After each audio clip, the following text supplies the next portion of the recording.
নমস্কার,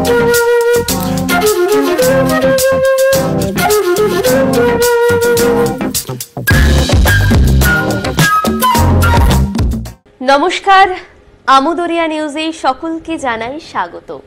আমি বর্ণা। আজ থেকে আমোদরিয়া নিউজ শুরু করছে ইকুয়াল অর আনইকুয়ালের নতুন যাত্রা। এই ইকুয়াল অর আনইকুয়াল বিভাগে সকলকে জানাই স্বাগত। আমাদের এই ইকুয়াল অর আনইকুয়াল বলতে নারী ও পুরুষের লিঙ্গ সাম্য, যা এখনো গোটা পৃথিবীতে হয়নি। নারীরা কিন্তু এখনো অধিকাংশ জায়গায় দ্বিতীয় লিঙ্গ। তাই আজ আমরা কথা বলবো নারী ও পুরুষের লিঙ্গ সাম্য নিয়ে। আর যার সাথে কথা বলবো তিনি হলেন একজন কবি এবং অনুবাদক শ্যামলী সেনগুপ্ত। আমাদের আমোদরিয়া নিউজের স্টুডিওতে আপনাকে স্বাগত। প্রথমেই আপনাকে যে প্রশ্নটা আমি করব, আজ আমরা যেহেতু ইকুয়াল অর আনইকুয়াল বিভাগে আপনার সাথে কথা বলছি, আপনি নিজেকে কি মনে করেন? আপনি যখন পরিচয় দেবেন তখন কি বলবেন, যে আপনি একজন নারী নাকি আপনি একজন মানুষ? আমরা যখন কোনো ফর্ম ফিল আপ করি সেখানে মেল এবং ফিমেল থাকে, একদম। তো সেখানে যখন ওই টিক মার্কটি দিতে হয় তখন আমাকে তো ফিমেল সেখানে টিক মার্ক দিতেই হবে, কিন্তু মানসিকভাবে আমি প্রথমে নারী পুরুষের ঊর্ধ্বে উঠে নিজেকে একজন মানুষ বলে মনে করি। কারণ আমার মনে হয়েছে যে পুরুষই হোক বা নারী হোক, তার ভেতরে যদি মানবিকতা না থাকে তবে মানে পুরুষ বা নারী দুটো ব্যাপারই কিন্তু অসার হয়ে যায়। একদমই তাই। আসছি পরের প্রশ্নে।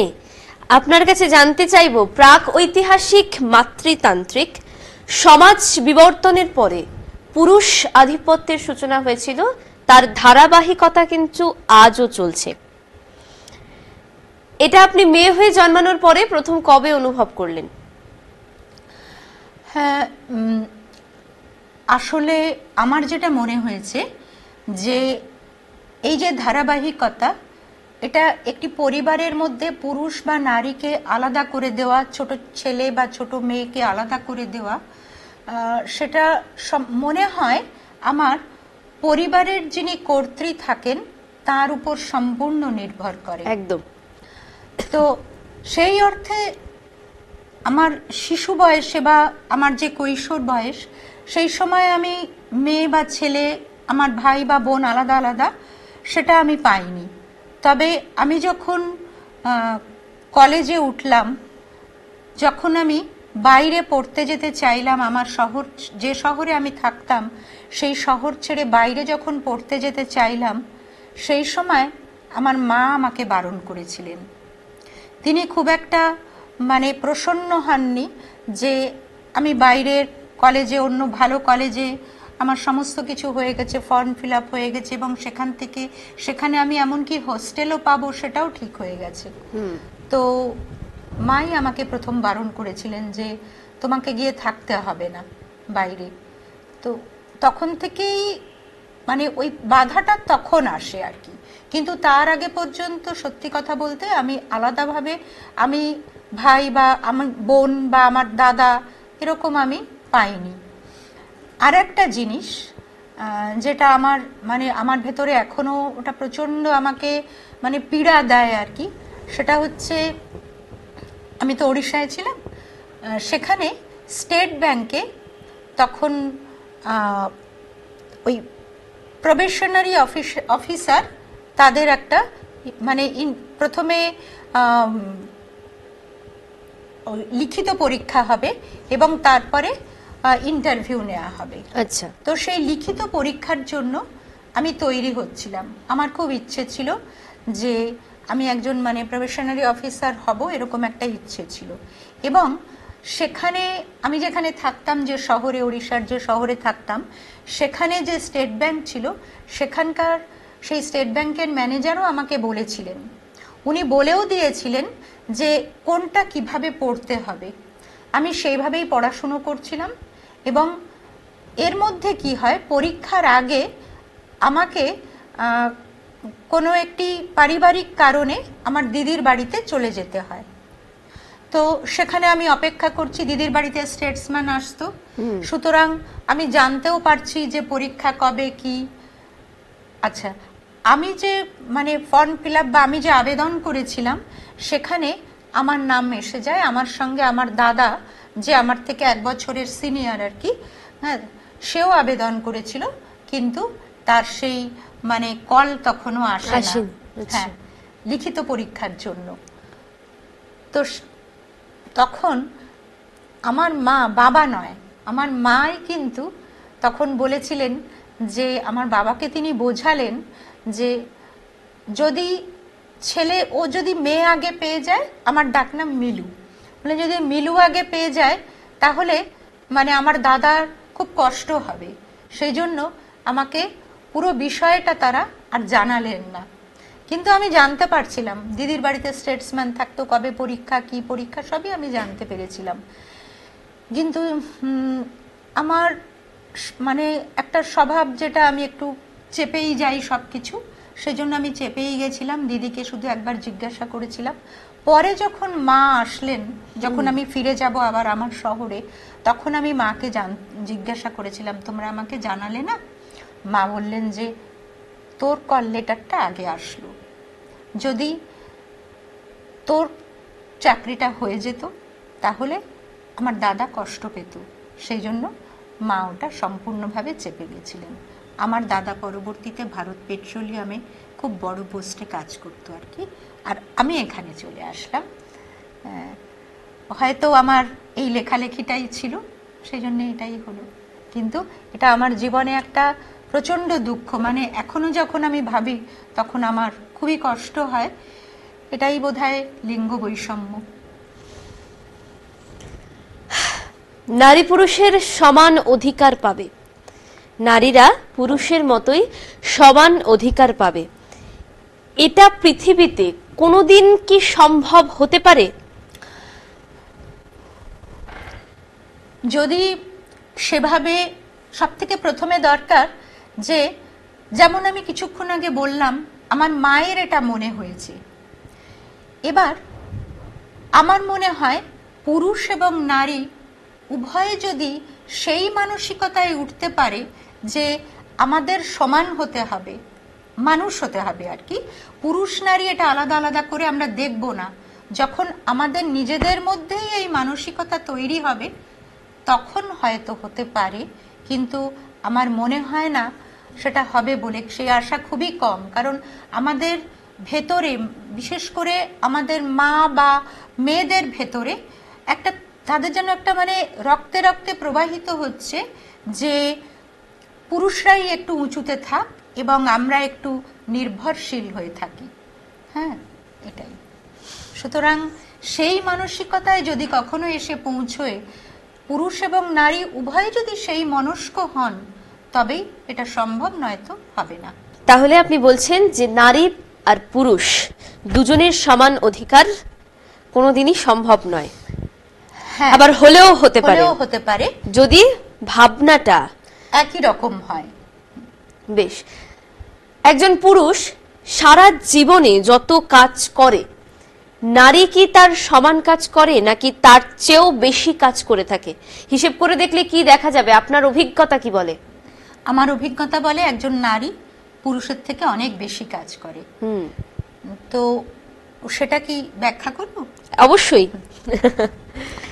সেটা প্রথমেই আমি নিজের সংসারের কথা বলি, যে আমি দেখেছি কিছু কিছু কাজ আছে যেগুলো আমার বাড়ির যে পুরুষ মানুষটি তাকে না করলেও চলে,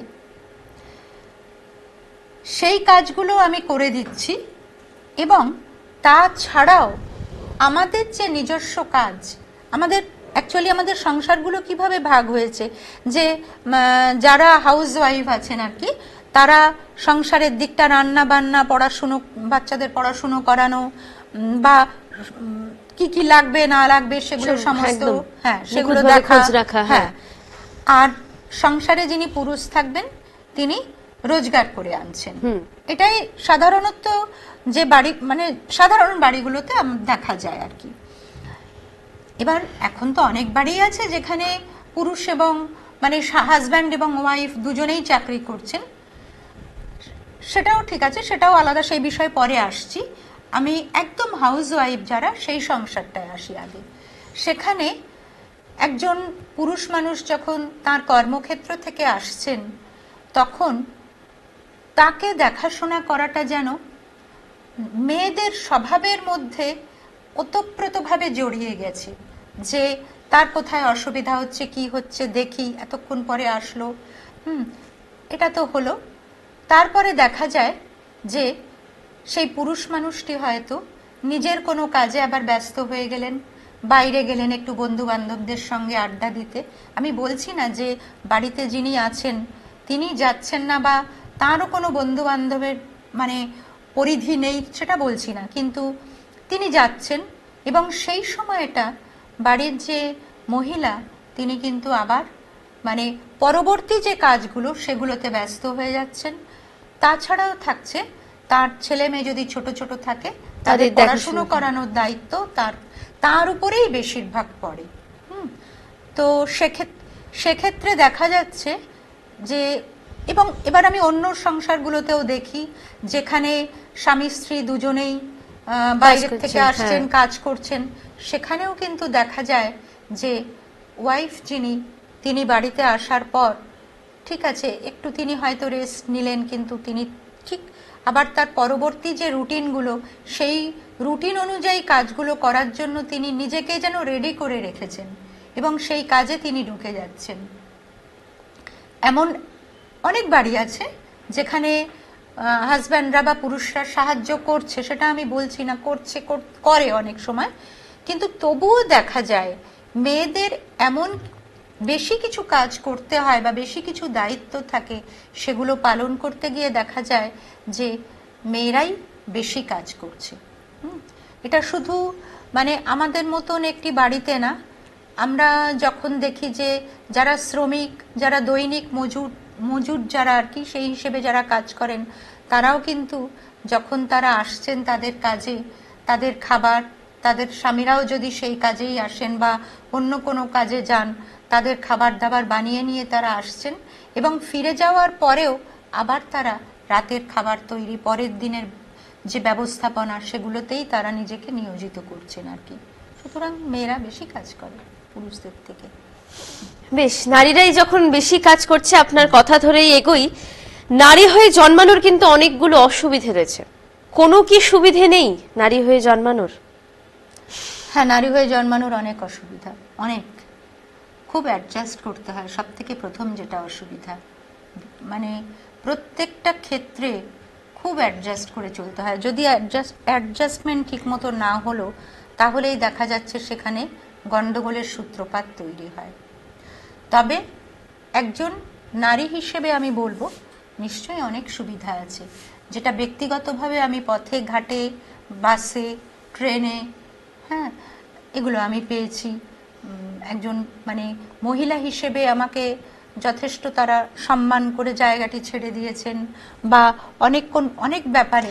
এই প্রসঙ্গে একটা কথা বলি তাহলে এবারে, এই যে বললেন মানে মহিলা বলে আপনাকে জায়গাটা ছেড়ে দিল, তাহলে এখানে কি ইকুয়ালিটিটা থাকলো না? আমি এই প্রশ্ন অনুসারে বলছি। হ্যাঁ হ্যাঁ, এবং তার আগেও আমি বললাম যে যখন আমরা সমমনস্ক হব, যে কেউ একজন আমাকে বললেন যে বাস আপনি বসুন, সেটা অবশ্য যেহেতু আমি একজন সিনিয়র সেই হিসেবেও আমাকে বলা হয়, ঠিক আছে, কিন্তু আপনি বসুন বলার পর এমনও অনেক সময় হয় আমি দেখলাম সে পুরুষ হোক, মহিলা হোক, একটি বাচ্চা হোক বা অসুস্থ মানুষ হোক, সে যখন এসে দাঁড়াচ্ছে তখন কিন্তু আমরা মহিলা যারা, আমরাও কিন্তু ছেড়ে দিই। ব্যক্তিগতভাবে বলছি আমার কথা, আমিও কিন্তু ছেড়ে দিয়েছি যে না তুমি এখানে বসো বা আপনার এখানে বসা উচিত, এটা করেছি আর কি। তো তবে একটু তো সম্মান দেয়াই হয়, সেটা তারা মাতৃরূপেই দেখুন বা তারা মানে একটু তাদের থেকে কি বলবো আর কি সুকুমার হিসেবেই দেখুন, পুরুষরা কিন্তু এটুকুন করেন। আবার অনেক সময় অনেক অসভ্যতারও শিকার হতে হয়েছে, সেগুলো না হয় আজকে এখন থাক, আমরা পরবর্তীতে নিশ্চয়ই বলবো। একদম। আপাতত আপনাকে অসংখ্য ধন্যবাদ। এত সুন্দর একটি আলোচনা প্রায় জমে উঠেছিল, কিন্তু এই জমজমাটিটা একটু মনের মধ্যে চাপা থাক, আমরা পরের পর্বে আবার ফিরে আসবো, আরো অনেক কথা শুনবো। অবশ্যই আপনি কিন্তু সেই পর্বে আমাদের সঙ্গে থাকবেন। আপনার থেকে আমরা আরো কিছু কথা শুনবো এবং অবশ্যই আমরা আশা করব যে পরবর্তী বিভাগে আপনার সাথে আরো কেউ থাকবে এবং তাদের সাথে আমরা একসাথে এই যে চাপা কথাগুলো যেগুলো আজ হলো না, যেটা হতেও গিয়ে আমরা বললাম আজ তবে আজ থাক, আমরা দ্বিতীয় পর্বে আবার ফিরে আসব অবশ্যই ইকুয়াল অর আনইকুয়াল বিভাগে। আমাদের সঙ্গে থাকুন এবং চোখ রাখুন আমুদরিয়া নিউজে।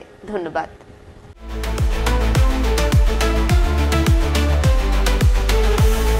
Amudoria News, Voice of the Marginal.